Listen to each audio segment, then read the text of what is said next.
Good day, everybody. We are locked and loaded once again to bring you the latest edition of Birds Weekly. It is powered by the Inside the Birds Network. That man right there is the Hall of Famer himself, Ray Didinger. I'm Derrick Gunn. And Ray, I don't know about you, but that Eagles-Chiefs game didn't play out anything like I thought it would play out. Exactly the same. Every week leading up to a game, you think about how the game's going to play out. Tactically, strategically, where are they going to go? What are they going to do? What are they going to try to do? What are they going to be able to do? We all play the game before they play it. And then it rarely turns out that way. Good teams, bad teams, it almost doesn't matter. And you know what? I think that's part of the beauty of pro football. There's no script to it. It has a life of its own. But the one thing, and there were a lot of things about this game that surprised me. Yeah. The one thing that didn't surprise me, and I think you and I both said this last week, was it wasn't going to be easy. And so many people I talked to last week said, "Oh, the Chiefs are done. They're over the hill. They've got old players. You saw them in the game in Brazil. They couldn't get pressure on the quarterback. Herbert picked them apart. The Eagles are going to blow that team out." And you and I both said last week, "Oh, really? Oh, yeah. You really think the Kansas City Chiefs are going to roll over in that stadium and let the Eagles beat them and fall it to 0-2? No. Yeah. I thought the Eagles were going to win, but I absolutely thought it was going to be exactly this kind of game, a real rock fight, and that's what it was. You know what, Ray? As I compile my notes to get ready for our podcast for this particular week, there was just a lot of strategic points in this game. But the one thing that really jumped out to me was, if anybody had told me that the Philadelphia Eagles would go into Arrowhead Stadium, one of the most hostile stadiums in all of the NFL, to play a Kansas City Chiefs team that doesn't lose at home often, and Patrick Mahomes has never started a season 0-2, while racking up less than 220 yards of offense, Ray, I would take that bet 100 times and then some. Absolutely. There are a lot of things about this that just didn't figure, but that's the way it played out. And, I think that one of the things, and I don't think the Eagles are surprised by this. Yep. I mean, when you come into a season and you're the defending champ, there are no easy weeks. There's no look aheads. There's none of that. I mean, you're going to get, no matter who you're playing, from the Kansas City Chiefs to the Tennessee Titans, I mean, you're going to get their best shot every week. And that's what you're seeing. And I think that the fact that, first of all, that's just a fact of life. But the other part of it is you have a really tough schedule on top of it. Yes. I mean, every week is going to be, bare knuckles in the back alley, fight it out. And, the thing is, the Eagles, the Dallas game was not an easy game either. At home against a team that I think is no more than mediocre. Mm-hmm. That was still a close game in the fourth quarter. This game out there in a tough environment was right there at the end. I think that's the kind of season it's going to be. I think every week is going to be this kind of game. And I think the Eagles are prepared for it. I mean, Nick Sirianni has talked about it a lot. The players have talked about it a lot. Yeah. Even though they don't like to use the term defending the championship, in the eyes of everybody they're playing, that's exactly what it comes down to. And the Eagles have to be prepared for that challenge. And so far, 2 weeks in, you're 2-0. You know what, Ray? I went back and looked at Kansas City's record from 2024, including the playoffs. They won 11 games by 7 points or less. They kept people on the edge of their seats each and every week. They had people biting their nails, checking their pulses. And when you look at this Eagles team 2 games in, they've won 2 games by a grand total of 7 points. And in both games, they could have very easily been 0-2 had there not been 1 or 2 definitive things that happened in the games that turned the tide in their favor. Mm-hmm. Now, when you look at Jalen Hurts in this particular game, 15 of 22, 101 yards, no touchdowns, more importantly, no turnovers, no interceptions. Ray, people keep yelling about his numbers. I don't care about his numbers, Ray. All the man does is find a way to win games or put his team in a position to win games. Mm-hmm. Yeah, absolutely. I mean, and there are a couple moments you and I said this last week. I mean, yeah, he's never going to put up monster numbers. No, that's just not the way he plays the game. He's never going to lead the league in the statistics. He's never going to lead the league in all of those fantasy football categories. But all he's going to do is make the plays that allow you to win. And even though each of these two games, the Dallas game and this game, passing numbers were nothing really. Abysmal. But when you needed a play, all the question about his arm, is it strong enough? Is it accurate enough? Last week, it was the deep shot to Dotson that you can't throw a ball any better, and that just drops it right in there at a big moment. And then yesterday, same thing. I mean, you got the Chiefs have got a rush right in his face. It's 3rd and 10, close game, second half. You're trying to sustain a drive, and he lays that ball up, and Za'DariusSmith makes the great adjustment, comes back, makes the catch, and sets up the final push touchdown that sort of iced the game. I think that's kind of the way he is. He's not going to throw for 450 yards. He's not going to do that. But at those moments in the game when a big play is required, he's going to make the big play, and ultimately he's going to come out ahead. I mean, this team has won, 18 of their last 19 games? Yes. I mean, that doesn't happen by accident, nor does it happen with average quarterbacking. You only put together a streak like that if you have a quarterback who knows what he's doing. And believe me, this guy knows what he's doing. Ray, I thought that particular pass was his best pass of the day, to be quite honest with you. I mean, he knew Kansas City was coming after him on that 3rd and 10 situation.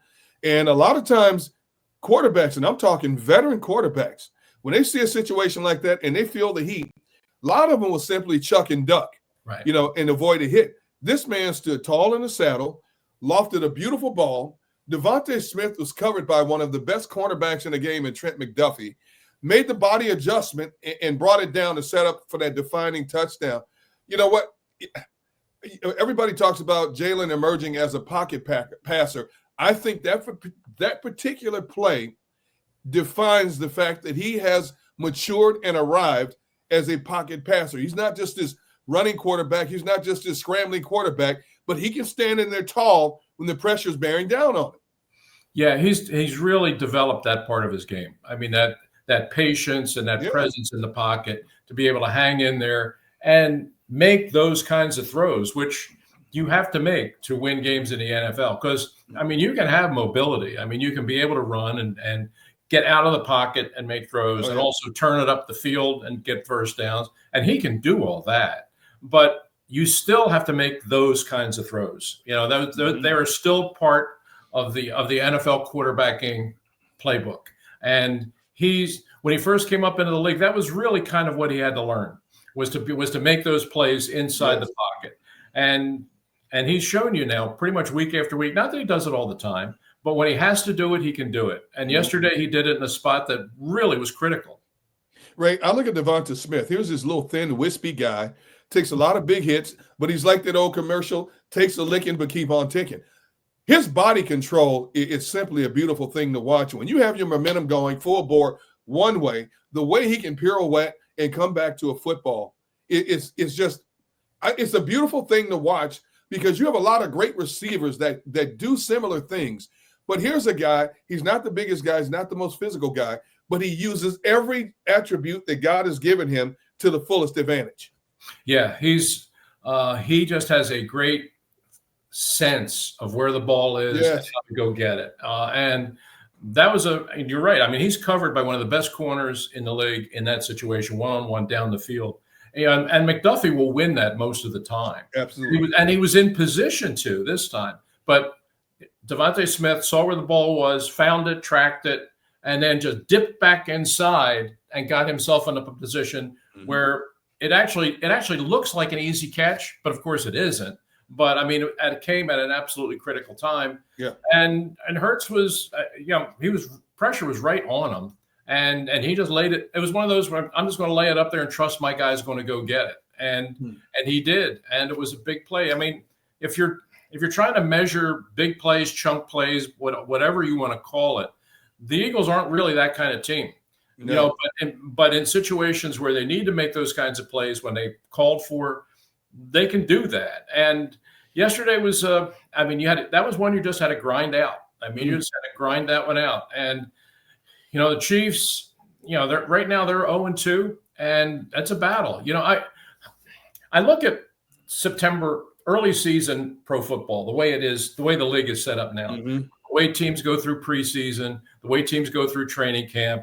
You know, most teams don't play their ones. They don't play their starters.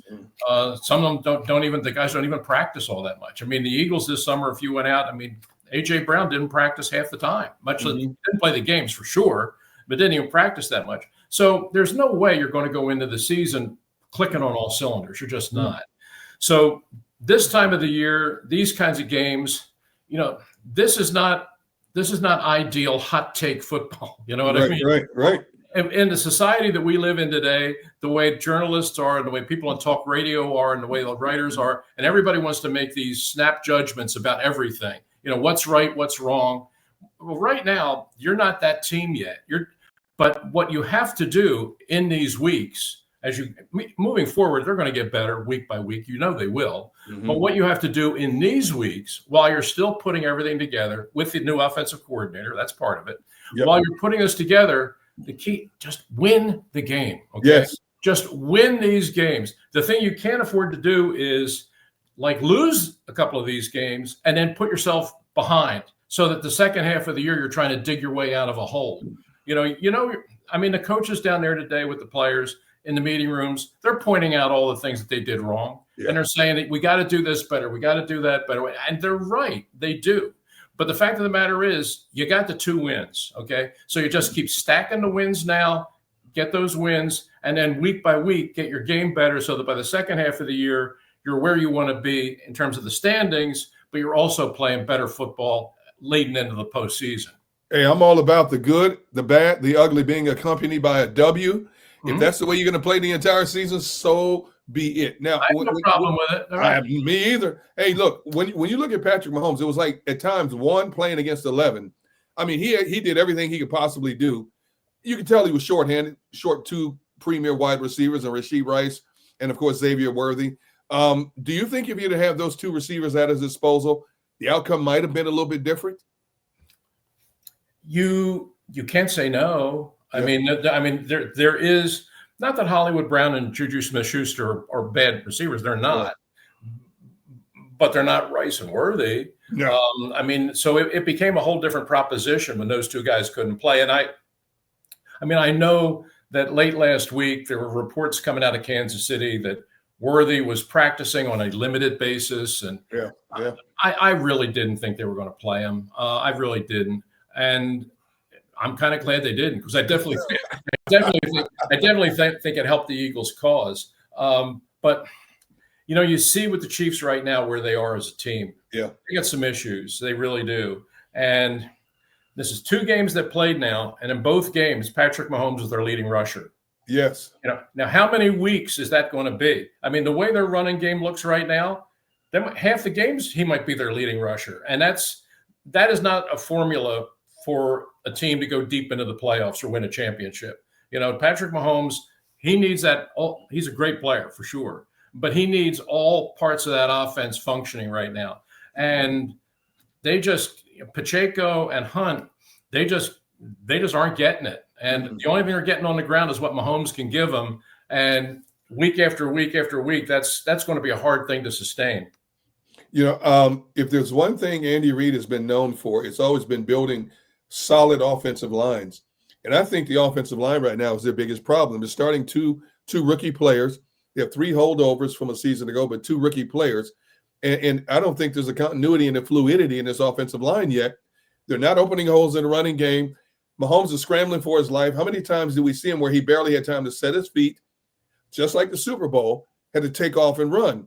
And, hey, whatever happens to Kansas City happens to him, but I'm just shocked that their offensive line has been as porous as it has been, because the Chargers owned them along the offensive line also a week ago. Yeah, it's that was clearly the difference in the Super Bowl game. I mean, that was where the Eagles dominated the Chiefs, but where the domination started was right there. It was with the Eagles defensive front against the Chiefs offensive line. I mean, they just crushed them. And in the offseason, all the conversation was, well, the Chiefs they recognize the problem now. I mean, they kind of got away with it in the regular season, but they got exposed in the postseason. So you're going to see that Andy Reid this whole offseason, it's going to be about rebuilding and reinventing that offensive line. And they did bring in some new guys. They drafted some young guys, but I mean, 2 weeks in, it kind of looks the same. And penalties, stupid penalties. When they went for it on that 1 4th down in the second half, Creed Humphrey, who I think is the best player on that line, I think he's one of the better centers in the league. He goes the wrong way, and the play blows up, and they don't convert the 4th down. I mean, right now, even their good players in the offensive line aren't playing well, and the result is you got Patrick Mahomes out there. He's got nowhere to go with the football. Yeah, I think that was out of character for Andy Reid too. I mean, we know he's a gambler; he'll take risk, but at that stage of the game, the score was tied 10-10, I believe. He goes for it on 4th and 1 in his own territory. And it gets stuffed. And, of course, that led to the Eagles' go-ahead field goal. And they never looked back from that point on. I thought that was a little out of character for Andy at that point of a game to just basically give the momentum back to the opposition in his backyard.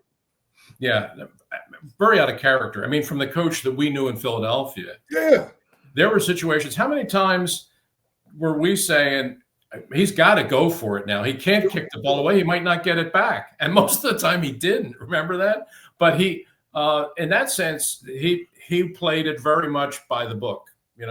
He's not, over the last 10 years, offensive philosophy, 4th down stuff has really changed. I mean, coaches, you have a lot of these new coaches, a lot of these young coaches with, the analytics guys upstairs talking in their ears, telling them, go for it, go for it, go for it. Yeah. I mean, we're seeing a whole different mindset about how to play 4th down.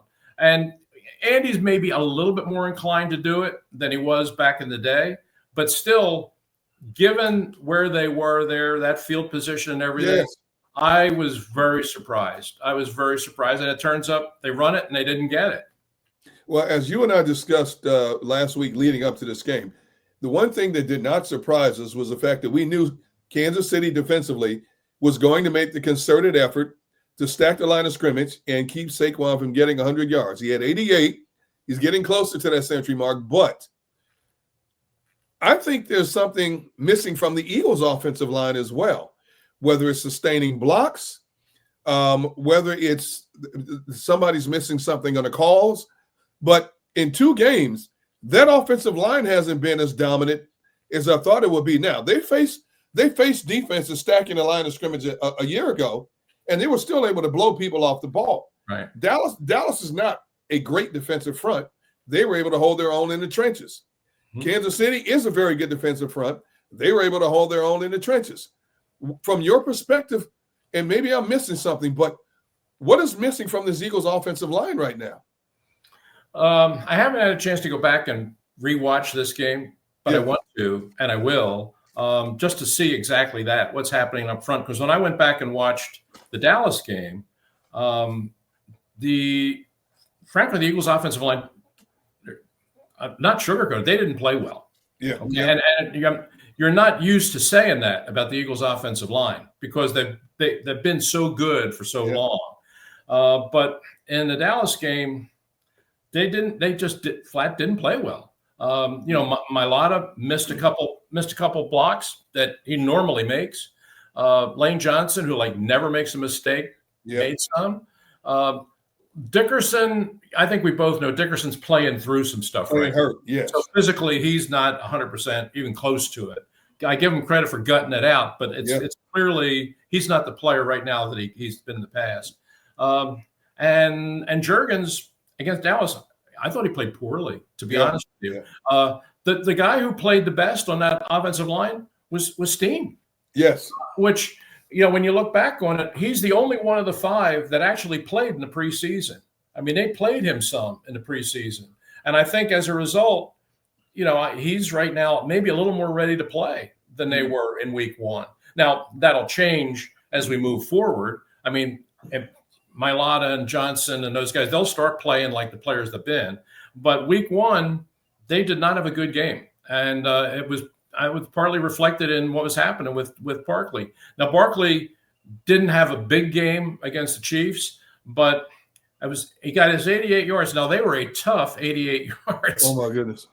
There was no chunk plays in there. I mean, he fought for every one of those yards, but he got them. But that's the way it's going to be every week. I mean, teams are going to come in with the idea that we're going to try and stop Barkley. We're not going to let Barkley run over us. And that's what the Rams are talking about. Oh, my goodness. They got a double dose of it last year, once in the regular season and once in the playoffs, where Barkley just ran them out of the stadium. Are they going to let that happen again? I don't know. So I think it's going to be there. The challenge is going to be there for the Eagles offensive line to up their game this week against the Rams, because I'll tell you, Derek, I really think that the Rams are better than anybody the Eagles have played so far. I think the Rams are better than the Chiefs. Ooh. I really do. Now I know they beat two not terrific teams. Right. The Texans and the Titans are what they are, but I think the Rams are good. And I think they're better than the Chiefs. And even though the game's here, I think it's going to be a tough game for the Eagles. Sports are all about competition. Every snap, every possession, every clutch moment matters. That same energy is what 1v1 Me brings to video games. Every single day, you can watch and stake on matchups in Madden, NBA 2K, FC, and Call of Duty Search and Destroy. All the games are streamed live. Every match has refs, and payouts are instant. And these aren't just random online lobbies. These are the best players in the scene, pros, streamers, and rivals. With season playoffs and the championship game on the line, every game matters. Over $100 million has already been paid out on the app, and the community is growing fast. If you're a sports fan, a gamer, or just someone who loves having a little extra on the line, 1v1 Me is where you need to be. It's not just about winning, it's about the bragging rights too. Every match has a chat going crazy, and you can back your picks in real time. Download today and use code BIRDS. Your first stake on the app is risk-free. That's code BIRDS for a risk-free first stake. And I do believe the Rams are also going to try to emulate some of the same things that Dallas did, some of the same things that the Chiefs did to try to slow down this Eagles offense. And when you talk about this Eagles offense, Ray, second week in a row, they saw a lot of zone coverage from the Chiefs defense. And it's still perplexing to me because this offense is intact. It's not like you have a lot of new components in this offense like you do on the defensive side of the football. But I don't understand why they're not killing teams with the underneath routes more drag routes, more stop and go curl routes. I don't get it, Ray. It's like they're playing right into a defense's hands. Even with Dallas got it out of there. You have two number one receivers. You have a decent backup in Calcaterra. But I don't understand why they're not finding more open zones underneath to dink and dunk your way down the field. And it's costing them yardage. It's costing them time, possession of time on the clock. And it's allowing the opposition to make games closer than what I think they should be. Yeah, I would agree with that. And you certainly have to look. The play to Smith was a huge play in the game. Yes. And at a moment when you had to have it, you got it. But throughout the game, no. I think there has to be more. Just watching them now in both games. Again, they've made enough plays to win. The quarterback has not made big mistakes, and he hadn't turned the ball over, which is everything you want to do. But watching them now, I just don't feel there's a rhythm to the offense. There's just you get a feeling when a team is just moving in rhythm. You can just see it, you can feel it, and they haven't found that yet. They get a play here, they get a play there, but there's no feel that they've got that kind of rhythm going, which maybe isn't a terrible surprise because, again, these guys didn't play in the preseason. Mm-hmm. And there probably is a little bit of a feeling out process with the new offensive coordinator calling the plays. There's probably some stuff they're needing to work out. And, I think they can get there, but they're not there right now. Listen, we all saw this team last year when they got it rolling. I mean, you could just feel it. I mean, there was just there was a pace that they were playing at, and a lot of it was Barkley ripping off big plays, but they weren't all 60, 70 yarders. He got his share, but I mean, a lot of it was the 4s, the 5s, and that just kept the chains moving and set up the inside passes, the routes, the digs, the curls, the call play you're talking about to both Smith and Brown, who run those routes very well. Yes, that's the stuff that they need to get back to, because that's really who they are as a team. And I think it's just a matter of finding it. It's there. The players are there. We know that. And I don't want to blame the offensive coordinator. I don't think it's that. I just think it's this team who didn't do a whole lot of live stuff all summer, just trying to get itself together. And this would be a good week to do it because the Rams are playing really good right now, and Matthew Stafford's playing really good, and Puka's a terrific receiver. The addition of Devontae Adams gives them another big weapon there. They're certainly coming in here motivated. And the Eagles ended their season last year, and they're still feeling that. So I think this is going to be a tough game. I was a little bit surprised. I don't know what I was thinking in terms of the point spread. When I saw it open today at 4.5, Eagles 4.5, that was a little bit more generous than I thought, given how good the Rams have looked. I know the Eagles are champs and they're 2-0, but again, I guess we're kind of saying what we did last week. Don't count these guys out, because I think they're a dangerous opponent. Even though it's here, I think the Rams come in as a dangerous opponent. And I'll tell you another thing the Eagles are thankful for is that the tush push was given new life in 2025. They ran it 7 times Sunday against the Chiefs. But the one thing that stood out, Ray, on that goal line call, they were clear. The 2 guards jumped before the ball was snapped, and the referees missed it. That could have been a turning point in the game, because that would have moved the ball back 5 yards. I am shocked. The refs never missed that. They missed both guards jumping before the snap. I know. And you saw Andy was livid. Yes. And rightly so. I mean, they were clear. I mean, that wasn't even close. I mean, I was amazed that didn't get called. But here's one of the things that I'm thinking about as a result of that there are going to be the teams in the league that want to get rid of the tush push. Yep. Okay, and there's a bunch of them. Okay, we know that. There's a bunch of them want to get it out. They have to find a good argument for why to get it out. Okay, they can't just say they're good at it and we're not. No, you need to have a really good case, make a really good case for the league to do it. Last year they tried the injury thing. Oh, it's a high injury play. Well, then they said the Eagles presented that nobody's gotten hurt running this. Oh, okay. Well, there goes that argument. So they got to find a new argument. So I could see the new argument being it's an impossible play to officiate. Yeah. It's too hard for the officials to see what's going on in there. It's a not fair play because the officials can't call it accurately. That could be the argument this year, because they know the injury thing didn't work. Right. Got to come up with something else. They could start a whole thing now, building a case that the play is too hard for the officials to officiate. That's why it should be taken out. Don't be surprised if that conversation starts. I'll tell you what, Ray, they ran it 7 times. Nobody got hurt. But you can already start to hear little grumblings around the league about this tush push. I honestly believe, I don't know if you believe this or not, I honestly believe this is the last year we're going to see the tush push, because I think when the owners get together in the offseason next year, I think you're going to have even more owners on the side of let's eliminate this play, because of basically what you said. It's a play you really cannot officiate accurately.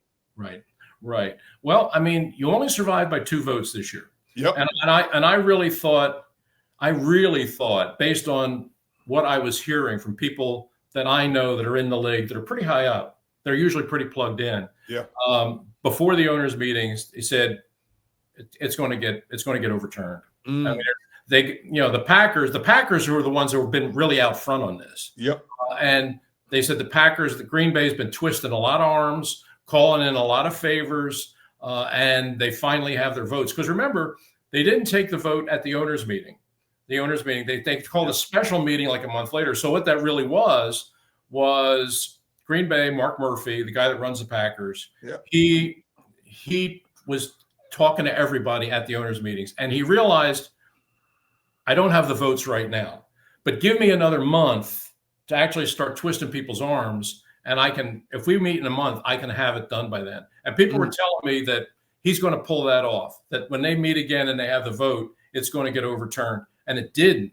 It survived by 2 votes. But I agree with you, especially if the Eagles win it again. Yeah. Especially if the Eagles win again. And we see the tush push is once again a very big weapon in their arsenal. Yeah. I would guarantee you that it's going to come out. It may come out anyway, but if the Eagles go back-to-back in the Super Bowl, it almost certainly will. And I think the argument this time, will be based on the officiating, that it's too hard. It's too hard a play to call, and for that reason, it's unfair. Well, the Eagles offense scored 20 points, but this defense really shined. Vic Fangio called not 1, not 2, not 3, but 11 blitzes in this game. I don't remember Vince calling more than 4 or 5 in any particular game. That is a lot of faith that he put in the youngest starting defense in the National Football League. Oh, yeah. And that was, it's a huge difference from the game he called against this same team in February. Because when they played in the Super Bowl, the ultimate all-stakes game, Vic got tremendous pressure on the Mahomes, had him running the whole night, and never blitzed once. With 4-man front. Yep. He went with 4-man pressure every play and still got great pressure. In this game, he blitzed a lot more. Yeah. And got the win and got a significant amount of pressure. They didn't sack Mahomes a ton, but they were making him run a lot. Mm-hmm. And I think that sort of tells you a little bit about that if he felt the need to blitz more in this game, it means that maybe he's not getting the pressure that he was getting before. And that's kind of what I took away from it, because he took an approach in that game, especially in the second half, that was very different than what he needed Super Bowl. He just took an evaluation and said, you know what, now we got to start blitzing. We're not getting the pressure I really want. We're going to have to start sending some people. And you can look at that a couple different ways. It's Vic doing what he needs to do to win, which he does pretty much throughout his career. But the other part of it is he didn't have to do that last year. No. He's doing it now. So, that's where, that's why Za'DariusSmith is here. I think that they felt like they needed to get more pressure from the edge. And listen, for a guy that got here 2 days ago, Smith, played really well. He didn't play a ton of snaps, but when he was out there, you knew he was out there. Yeah. He had 4 tackles, half sack, tackle for a loss.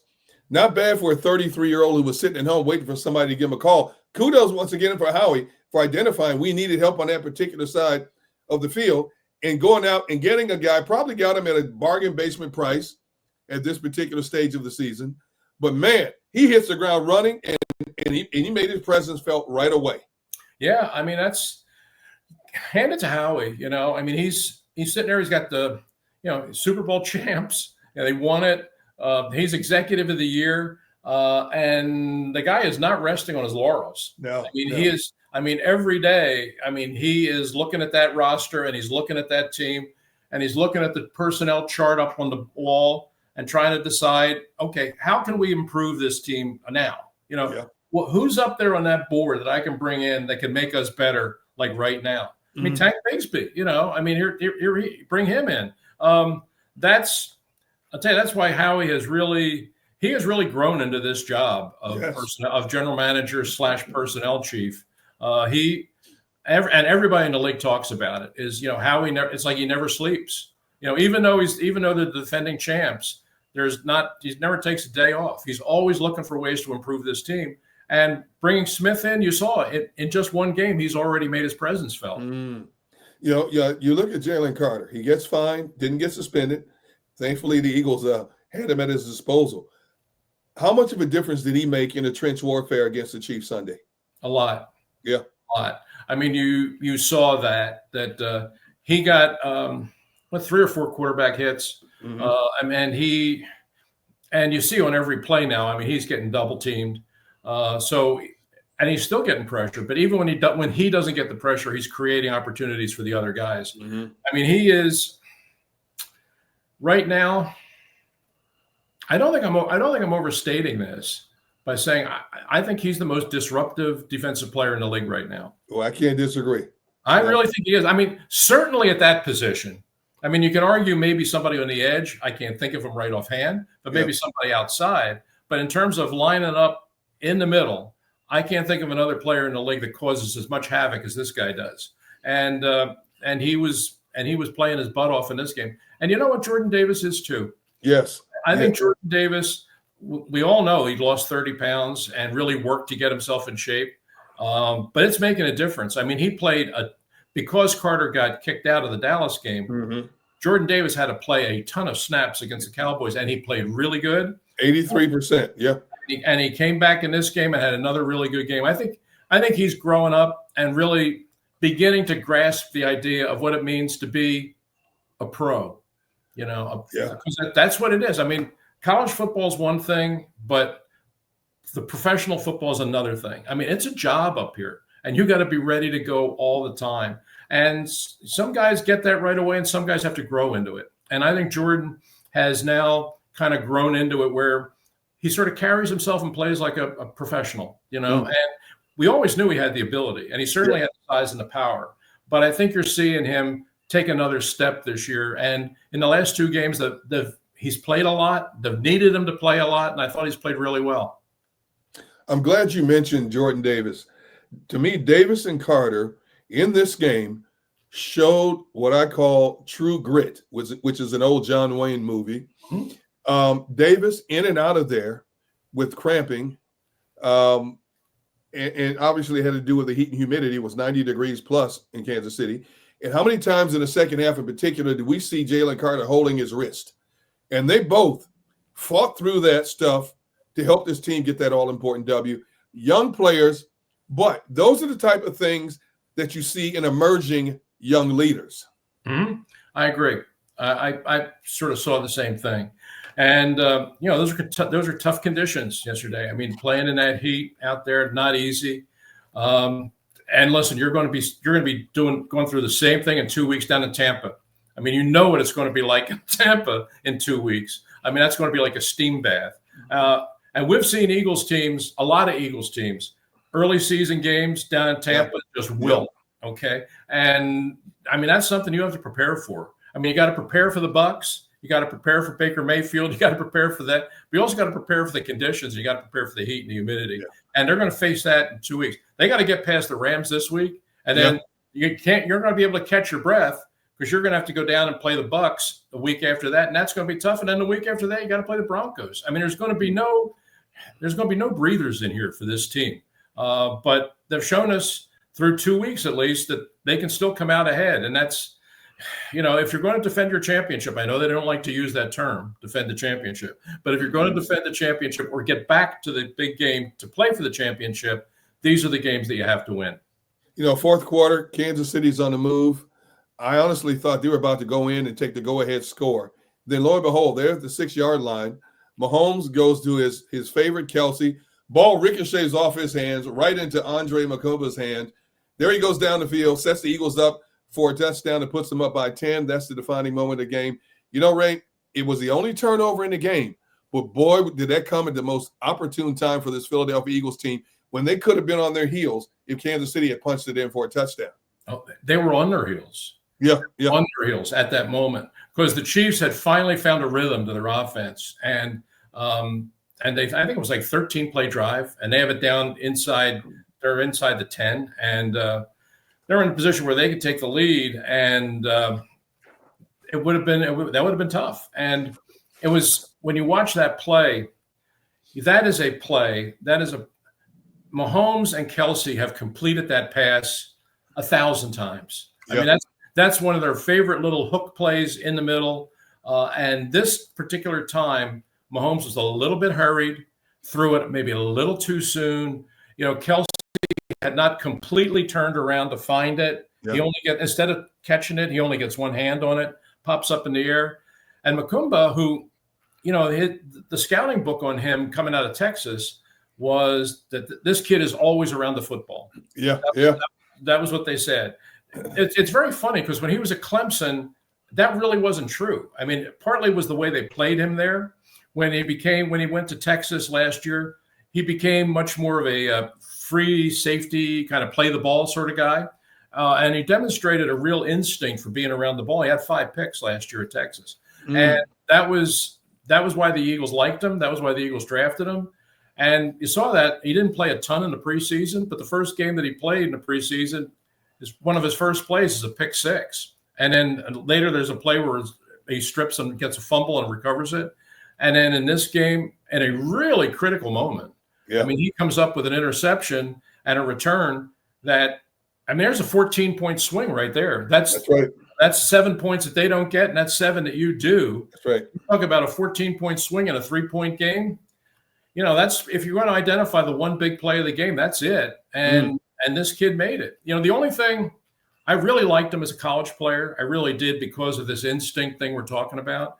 The only thing I was concerned about, and frankly, I'm still a little concerned about, is his size. I just when you see him, he's very slim, almost looks slender. Yeah. And I just wonder, and he's already had a couple of injury things. I just wonder if he can hold up over a whole season. But I really do think in terms of the ability and the ability to make big plays for a team that's looking for that other safety, you know, I think he could be that guy. If he could stay on the field, I think he could be a really key player for this team, even as a rookie. Well, Nick Sirianni looked at this team and said after the game, this is a resilient team. As we move forward and you look at their schedule, is that going to be the battle cry all of this season, that they're going to have to be resilient to win more games than they lose? I don't think they're going to blow out a lot of their opponents that they're going to face this season. And I think it's going to be defined by big plays and big turnovers. Resilient is that word we're going to be talking about throughout the course of this season. Hey, fall is planting season. Did you know that many plants and trees actually do better when planted this time of the year? But you got to know where to start, and that's why I love fastgrowingtrees.com. Doesn't matter if you live in the sunny south or if the air's getting a little chilly where you are, the plant experts can help you find the perfect fit for your space. They've got everything your yard needs: fruit trees, privacy trees, shrubs, flowering trees, so much more.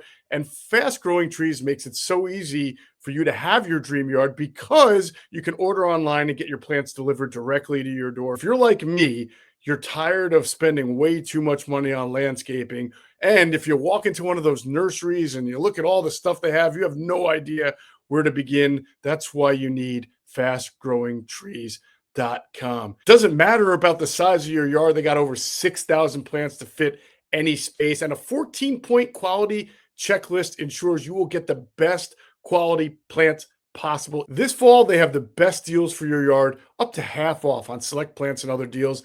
And listeners to our show get 15% off their first purchase when using the code BIRDS at checkout. 15% off at fastgrowingtrees.com using the code BIRDS at checkout. Now's the perfect time to plant. Use BIRDS to save today. The offer is valid for a limited time. Terms and conditions may apply. Check out the link below or in the show notes and support the show. Yeah, I think of the 17 games, you might have a couple games that are a little fluky and that they win big, you know, where the other team makes a bunch of mistakes and the Eagles win it easy.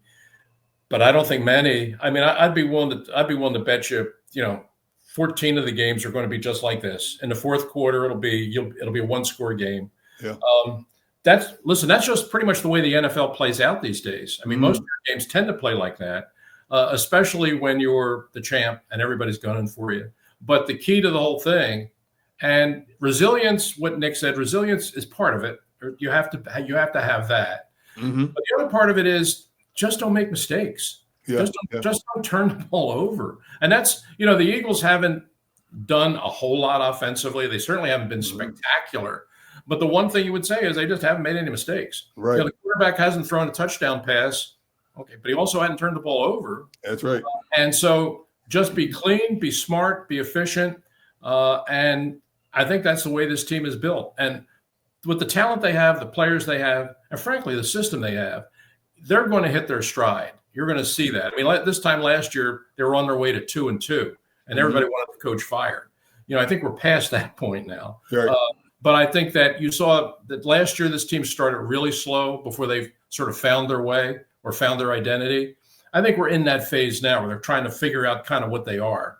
But I have a feeling that it's going to get there. But in the process, you're going to have to win some of these games. And, they've won 2 of them, and the next 2 are going to be equally challenging. The Rams are going to be tough this week, and we always know the Bucs are tough down there. So, yes, you got 2 wins, but the next 2 games are going to be a test right after that.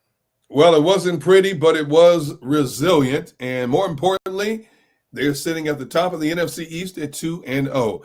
And up next, as we've talked about, the LA Rams are coming to Philadelphia. And we'll be right back here next week to talk about that matchup.